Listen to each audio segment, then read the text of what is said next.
Puji Tuhan, selamat pagi, selamat kita bertemu di dalam kasih kemurahan Tuhan. Kita bersyukur buat pagi hari ini, kita sama-sama akan mendengarkan kebenaran firman Allah untuk memperingati kenaikan Tuhan Yesus ke surga. Dan tema pagi ini sesuai dengan peringatan kita pagi hari ini, yaitu kenaikan Tuhan Yesus ke surga. Mari kita sama-sama membuka Alkitab kita di dalam Injil Lukas pasal 24 ayat 50 sampai 52. Sekali lagi, Injil Lukas pasal 24 ayat 50 sampai 52. Saya akan bacakan. Lalu Yesus membawa mereka keluar kota sampai dekat Betania. Di situ ia mengangkat tangannya dan memberkati mereka. Dan ketika ia sedang memberkati mereka, ia berpisah dari mereka dan terangkat ke sorga. Mereka sujud menyembah kepadanya. Lalu mereka pulang ke Yerusalem dengan sangat bersukacita. Mereka senantiasa berada di dalam bait Allah dan memuliakan Allah. Injil Lukas menulis peristiwa kenaikan Yesus. Memang peristiwa ini harus dicatat. Dan peristiwa kenaikan Yesus ke sorga juga harus diberitakan. Bagaimana Lukas menulis tentang peristiwa kenaikan Yesus, kita akan melihat sama-sama kenaikan Yesus terjadi setelah 40 hari menampakkan dirinya kepada murid-muridnya. Jadi, peristiwa ini bukan terjadi pada saat Yesus disalibkan atau Yesus dibangkitkan, tetapi kenaikan Yesus ke sorga. Peristiwa ini terjadi 40 hari setelah kebangkitannya dari kematian. Kita akan melihat sama-sama bukti bahwa Yesus naik ke sorga setelah 40 hari dari kebangkitannya. Kita melihat sama-sama Kisah Para Rasul pasal 1 ayatnya yang kedua. Kisah Para Rasul pasal 1 ayatnya yang kedua. Sampai pada hari ia terangkat.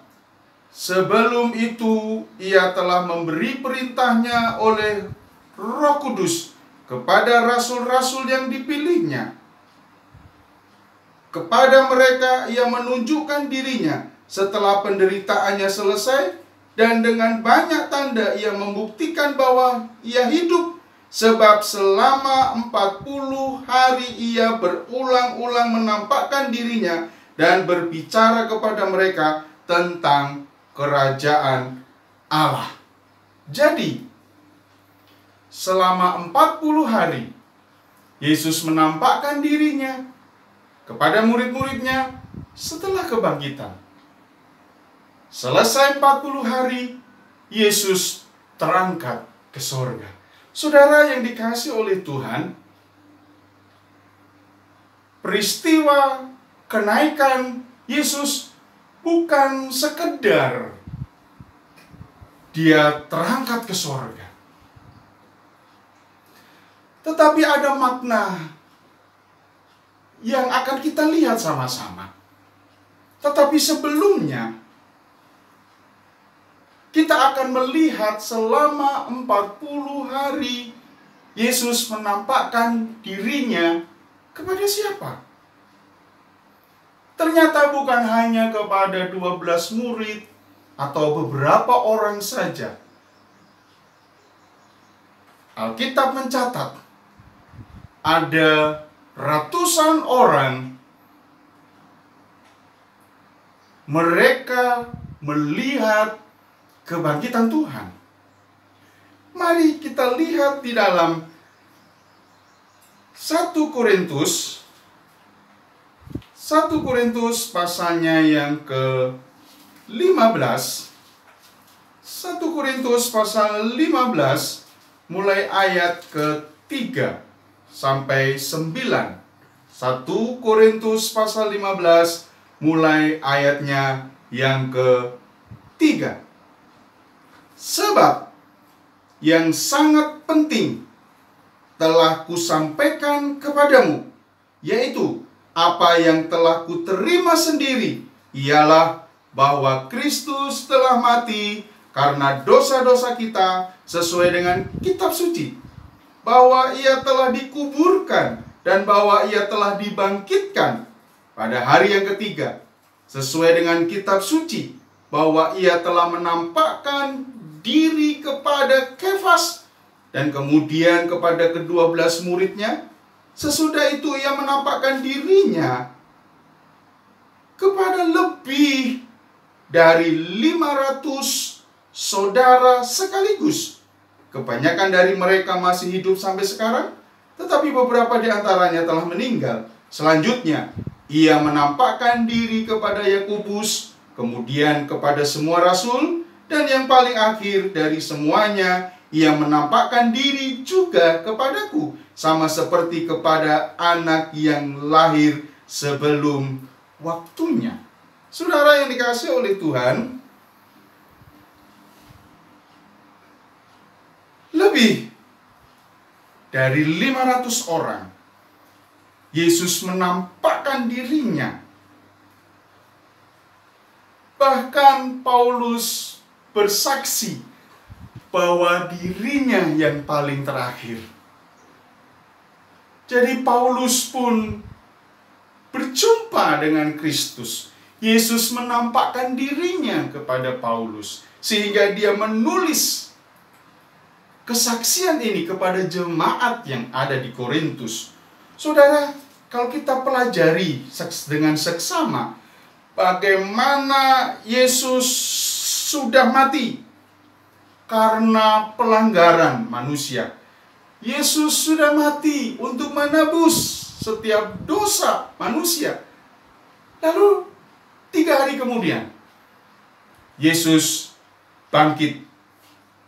Dan selama 40 hari dia menampakkan dirinya kepada semua murid-muridnya. Lebih dari 500 orang.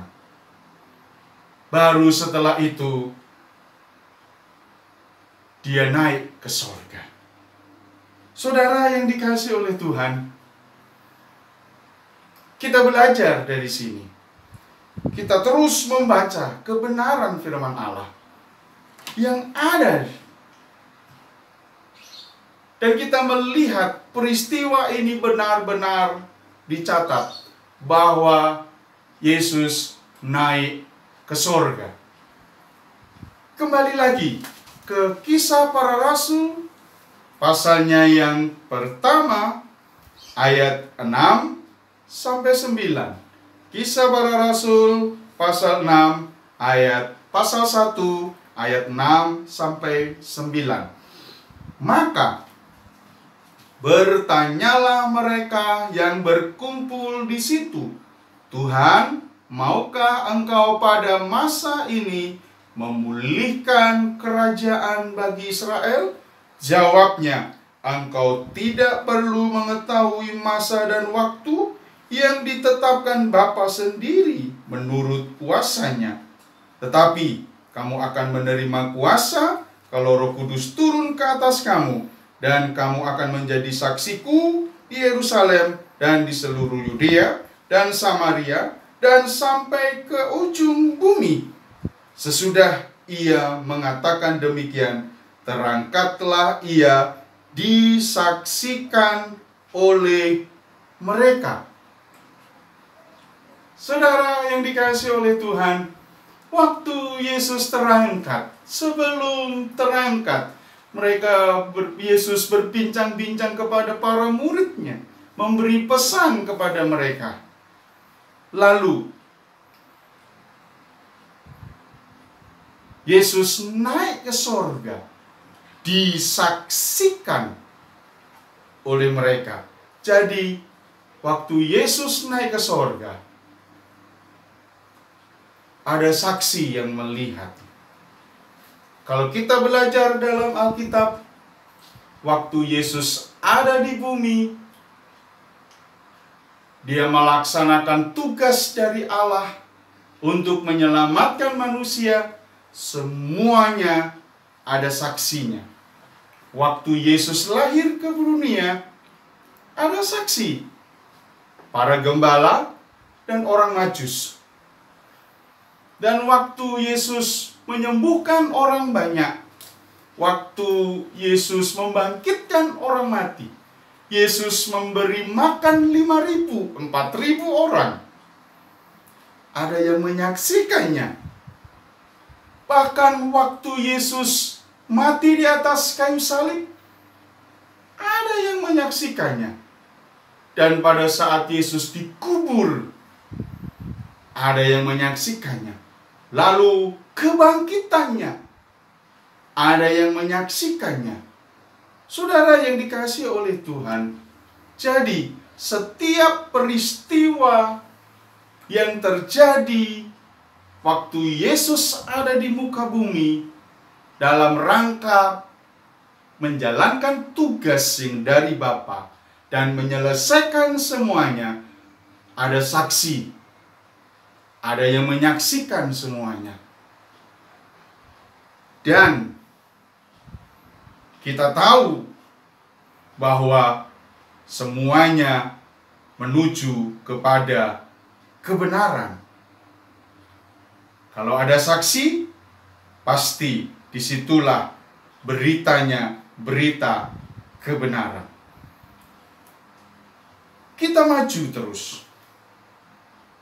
Sebelum Yesus naik ke sorga, ada pesan.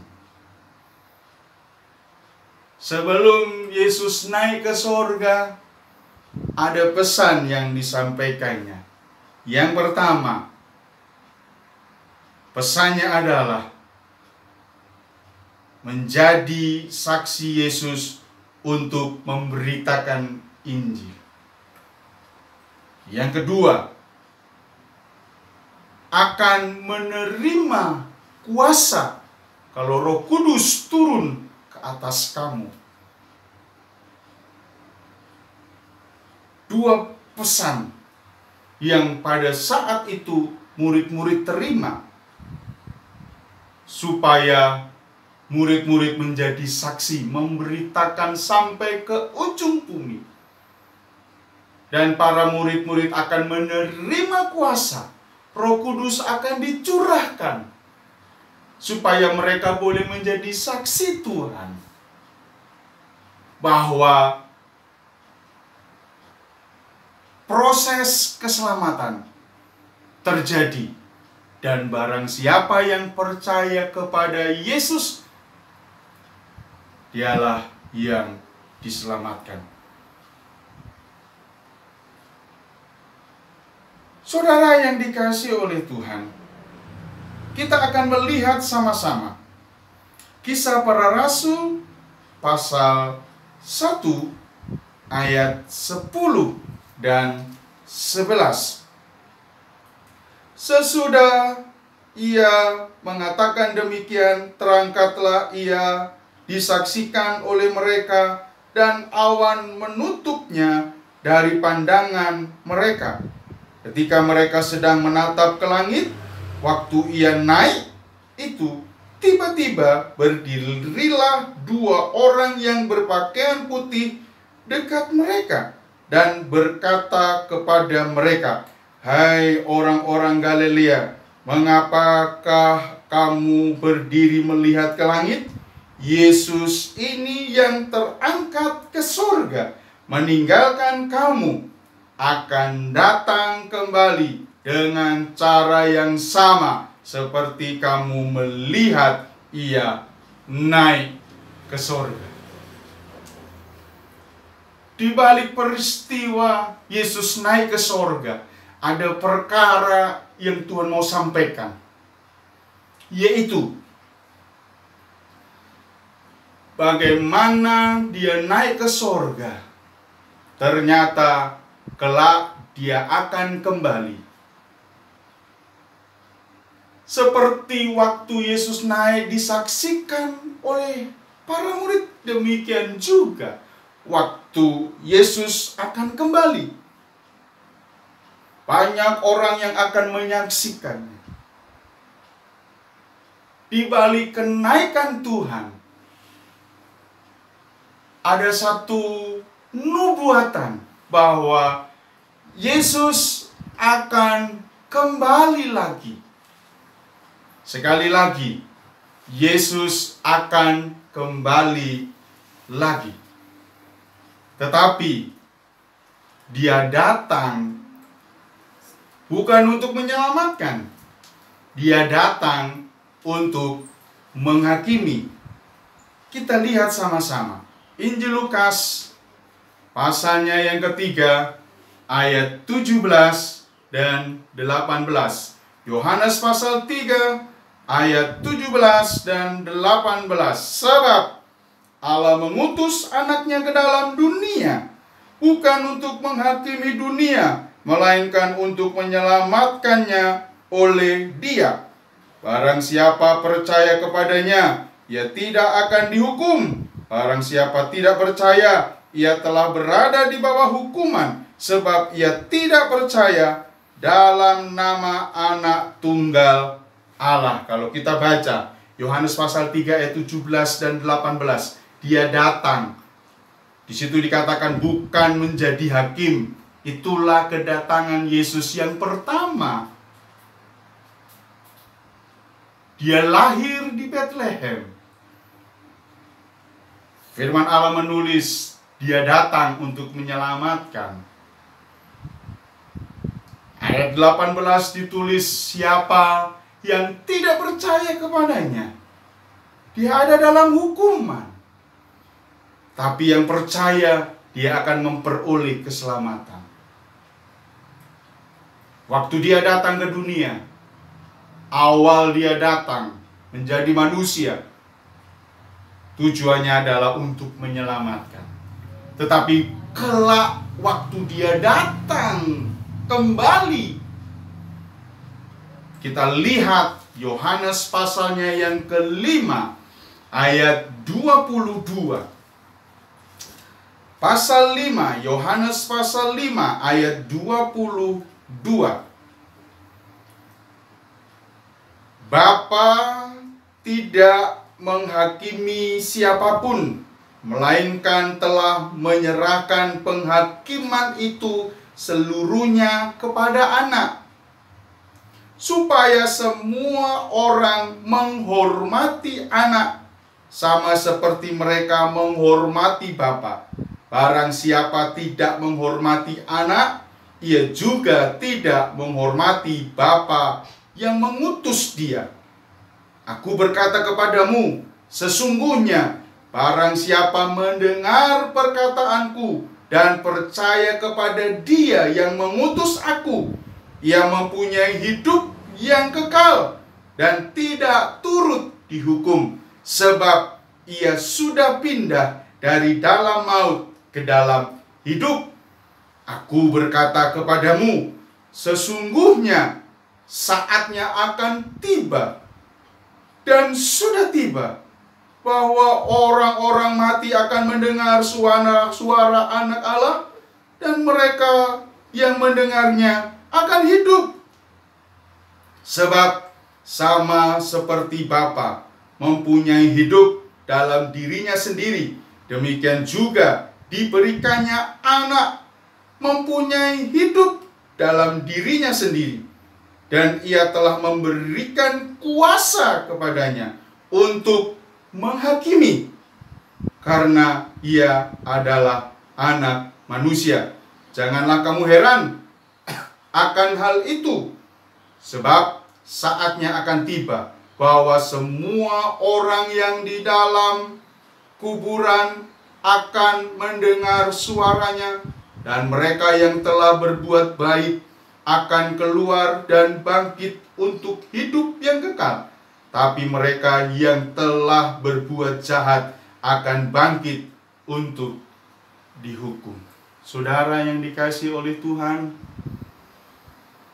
dari peristiwa kenaikan Yesus ke sorga, kita sudah belajar.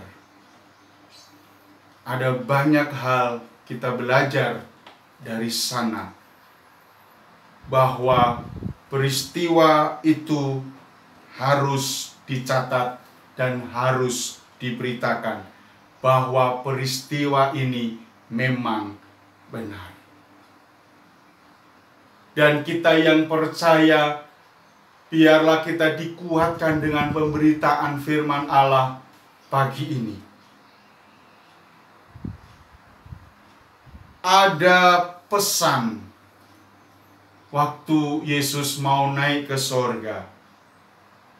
Kiranya kita menjadi saksi untuk memberitakan Injil kebenaran firman Allah. Kita akan menerima kuasa kalau Roh Kudus turun atas kita. Itu akan digenapi bagi kita orang-orang yang percaya.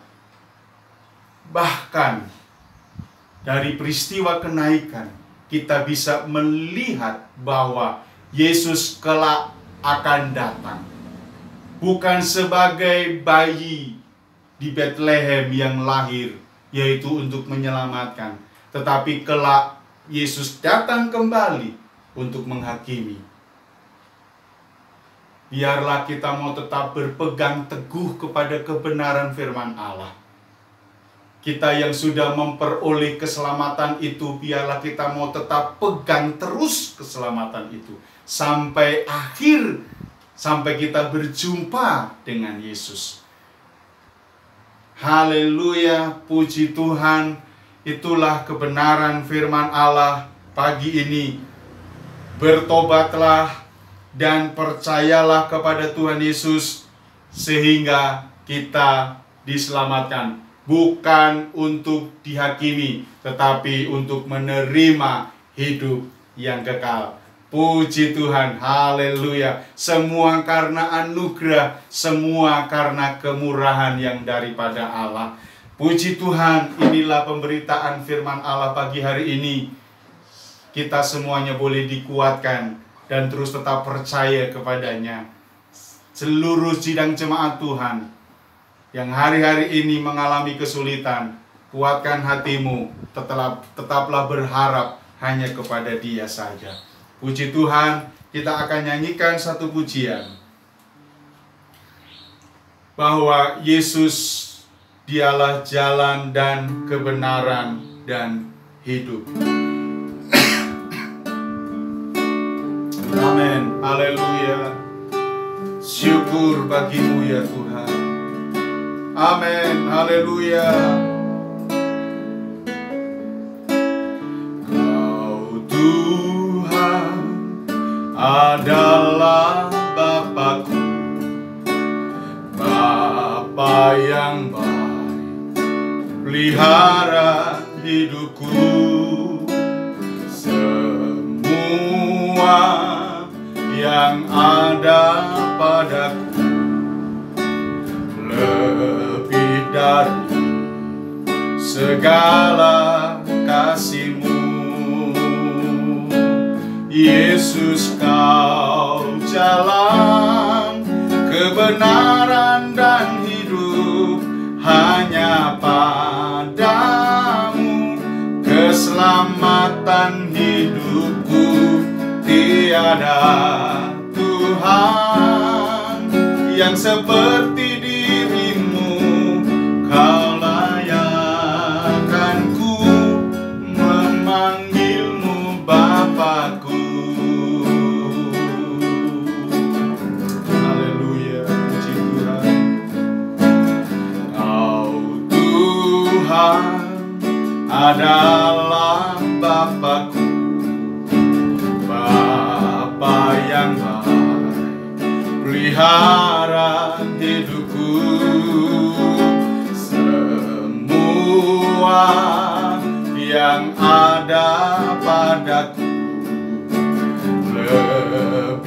dari segala kasih-Mu. Yesus, Kau jalan kebenaran dan hidup, hanya Padamu keselamatan hidupku. Tiada Tuhan yang seperti diri-Mu, Kau layakkanku memanggil-Mu Bapakku.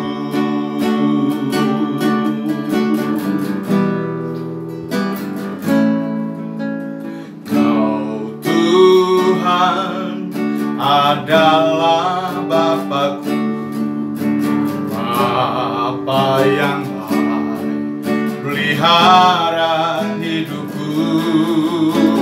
Semua yang ada padaku lebih dari segala kasih-Mu. Yesus, Kau jalan kebenaran dan hidup, hanya Padamu keselamatan hidupku. Tiada Tuhan yang seperti diri-Mu, Kau layakkanku memanggil-Mu Bapakku. Yesus, Kau jalan kebenaran dan hidup, hanya Padamu keselamatan hidupku. Tiada Tuhan yang seperti diri-Mu, Kau layakkanku memanggil-Mu Bapakku. Yesus, Kau jalan kebenaran dan hidup, hanya Padamu keselamatan hidupku. Tiada Tuhan yang seperti diri-Mu, Kau layakkanku memanggil-Mu Bapakku. Haleluya, haleluya, haleluya, haleluya, haleluya, haleluya. Haleluya, haleluya, haleluya, haleluya. Amin, amin, amin, amin, amin, amin, amin, amin. Terima kasih buat pagi hari ini. Terima kasih buat kebenaran firman Allah yang kami boleh dengar. Kami bersyukur Engkau Yesus yang sudah mati, Engkau yang bangkit, Engkau yang sudah menampakkan diri-Nya, bahkan Engkau sudah naik ke sorga. Kuatkan kami gereja-Mu ya Allah, dengan kuasa Roh Kudus, untuk kami boleh menjadi saksi-Mu ya Tuhan. Tolonglah kami ya Tuhan, curahan kuasa Roh Kudus-Mu nyata bagi kami anak-anak-Mu. Kiranya kami boleh menjadi berkat, menjadi saksi-Mu. Ada banyak orang-orang yang percaya kepada-Mu dengan peristiwa kenaikan Yesus ke sorga. Kami sudah belajar akan kebenaran firman-Mu. Engkau kelak datang kembali menjemput setiap kami orang-orang yang percaya. Engkau yang akan menghakimi seluruh manusia. Bahwa kami anak-anak-Mu tetap percaya, berpegang teguh kepada kebenaran firman Allah. Iman percaya kami hanya kepada Yesus yang memberi kepada kehidupan yang kekal, bukan penghukuman. Oleh sebab itu Kami berdoa, hamba-Mu berdoa buat seluruh jemaat Tuhan yang sudah mendengarkan kebenaran firman Allah. Berkati mereka semuanya, beri kekuatan dengan kuat kuasa Roh Kudus-Mu, memampukan mereka sampai akhir percaya iman mereka hanya kepada Tuhan Yesus. Terima kasih Bapa, terima kasih buat berkat firman-Mu pagi hari ini. Kami mengucap syukur betapa baiknya Engkau Tuhan di dalam seluruh kehidupan kami. Terima kasih Bapa di sorga, terima kasih. Terima kasih Engkau Allah yang sungguh baik, Engkau Allah yang terlalu baik. Luar biasa kasih-Mu atas setiap kehidupan kami, anak-anak-Mu. Tuhan memberkati-Mu dan melindungi-Mu. Tuhan menyinari-Mu dengan wajah-Nya dan memberi-Mu kasih karunia. Tuhan menghadapkan wajah-Nya kepadamu dan memberi-Mu damai sejahtera. Mari angkat kedua belah tangan kita di hadapan Tuhan, saudara-saudaraku yang kekasih di dalam Tuhan. Terimalah berkat, rahmat, damai sejahtera daripada Allah Bapa, cinta kasih daripada Tuhan Yesus Kristus, penyertaan pimpinan Allah Roh Kudus yang selalu menyertai kita semuanya. Dari mulai saat ini, besok, bahkan sampai Maranatha. Kami akhiri ibadah kami pagi hari ini dengan pengucapan syukur di dalam berkat namanya Tuhan Yesus Kristus. Haleluya, haleluya, haleluya. Amin. Selamat pagi, Tuhan Yesus memberkati.